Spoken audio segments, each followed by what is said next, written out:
যে সমন্বয়কের বিরুদ্ধে চাঁদাবাজের অভিযোগ উঠেছে 10 লাখ টাকা, সেই সমন্বয়ক রিজাউর রহমান তারা এবং তাদের আনুষঙ্গিক আরো সঙ্গে মিলে আমাদের কেন্দ্রীয় মুখ্য সংগঠক হান্নান মাসুদ ভাইকে অবরুদ্ধ করে রাখে এবং আমার উপর, আমার সহযোদ্ধা ওমর ফারুক সাগর, তানভীর শরীফ আমাদের উপর তারা হামলা করে। আজকে একটা অনাকাঙ্ক্ষিত ঘটনা ঘটে গেছে, সেটা আমাদের ইন্টারনাল ছিল, কিন্তু যখন আমরা নিজেরা আলোচনা করতেছিলাম তারই ভিতরে বাহির থেকে ক্যাবাকারা ঢুকে আমাদের আহত এবং আমাদের যারা সহযোদ্ধা ছিল তাদের উপর অ্যাটাক করে এবং আমাদের অনেক মানে সহযোদ্ধা আহত এখন সিএমসি তে আছে।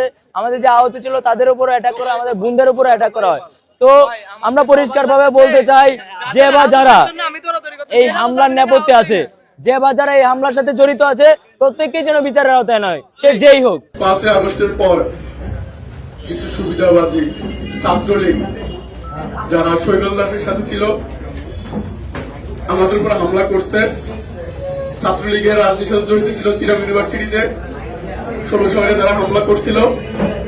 ঠিক তারা আইমান সাদিক নামে একজন ছাত্রলীগ ক্যাডার আজকে তার সাথে চাঁদাবাজ রিজাউল সহ তাদের সাঙ্গপাঙ্গরা ছাত্রলীগের আজকে আমি যখন বাহিরে ছিলাম তখন খবর আসে যে রাসেলকে তারা হামলা করতেছে, হামলা করে অবরুদ্ধ করে রাখছে।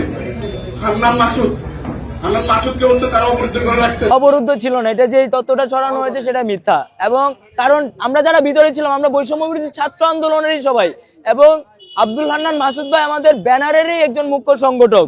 তো এখানে সে আমাদের কাছে অবরুদ্ধ থাকতে পারে না, সে আমাদের ভাই।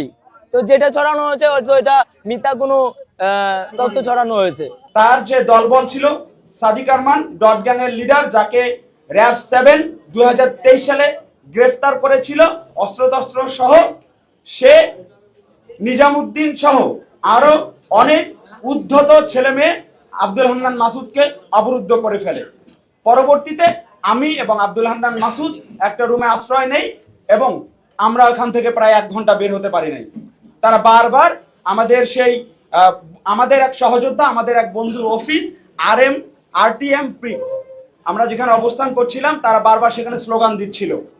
এক পর্যায়ে তারা উদ্ধত হয় এবং সেখানে ভাঙচুর করে। সেখানে সিসিটিভি ক্যামেরা রয়েছে এবং তারা বিভিন্ন মিডিয়া সংক্রান্ত কাজ করে, বিভিন্ন ডকুমেন্ট সংক্রান্ত কাজ করে। আপনারা সেখানে সিসিটিভি ফুটেজগুলো যদি কালেক্ট করেন, সংগ্রহ করেন, তাহলে আপনারা ফ্যাক্টটা খুঁজে পাবেন আসলে সেখানে কি ঘটেছে। সময় পৌঁছেছি, সেটা হচ্ছে যে কোনো ধরনের চাঁদাবাজ, লুটপাটকারী, দুর্নীতিকারী, যারা বিগত 15-16 বছরে দেশটাকে ধ্বংস করেছে, এরকম কেউ সেটা যদি কোনো সমন্বয়ক হয়, তাহলে আপনারা তাকে উৎখাত করবেন, তাকে কোনো ধরনের প্রশ্রয় দিবেন না।